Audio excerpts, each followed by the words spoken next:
Hi friends, welcome to our channel. Samantha Naga Chaitanya గురించి ప్రత్యేకంగా చెప్పాల్సిన అవసరం లేదు. వీరిద్దరూ కలిసినప్పటికన్నా విడిపోయాక ఎన్నో వార్తలు వస్తున్నాయి. అయితే శ్యామ్ చైతు ఎందుకు విడిపోయారో సరైన కారణం ఇంతవరకు బయటికి రాలేదు. వీరి మధ్య ముందు నుంచే గొడవలు జరిగాయని ఇండస్ట్రీలో కొందరు అంటున్నారు.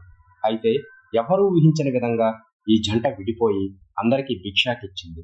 అయితే తాజాగా నాగ చైతన్య సమంత గురించి షాకింగ్ కామెంట్స్ చేశాడు. అయితే ఈ వీడియో ఇప్పుడు నెట్టెంట వైరల్ అవుతుంది. నాగ చైతన్య ఒక ఛానల్కి ఇచ్చిన ఇంటర్వ్యూలో ఓ యాంకర్ చేతి మీద టాటూ గురించి అడగగా ఇది ఎప్పటికీ అలాగే ఉంచుకుంటాను అని చెప్పాడు.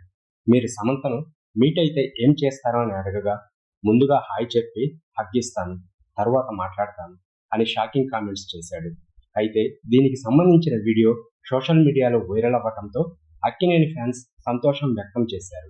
మీ మనసులో ఉన్నది ఎప్పటికైనా బయటపడుతుంది, ఏదో ఒక రోజు మీ ఇద్దరు కలిసి భోంచేస్తారు అంటూ కామెంట్స్ చేస్తున్నారు. రోజు సోషల్ మీడియాలో శ్యామ్ చైతుకి సంబంధించిన ఎన్నో వార్తలు వైరల్ అవుతూనే ఉన్నాయి. ఇటీవలే ఇంకో వార్త కూడా బయటకు వచ్చింది. తెలిసిన సమాచారం ప్రకారం నాగ చైతన్య సమంతకు డైవర్స్ ఇవ్వకముందే శోభితను బయట కలిసేవాడట. మొదటి నుంచే వీరిద్దరి మధ్య రిలేషన్ ఉందని చెబుతున్నారు. కానీ తెలిసిన సమాచారం ప్రకారం శ్యామ్తో విడాకులు అయ్యాకే శోభితను కలిశాడు అని అంటున్నారు. ఈ వార్తలో ఎంతవరకు నిజముందో తెలియాల్సి ఉంది.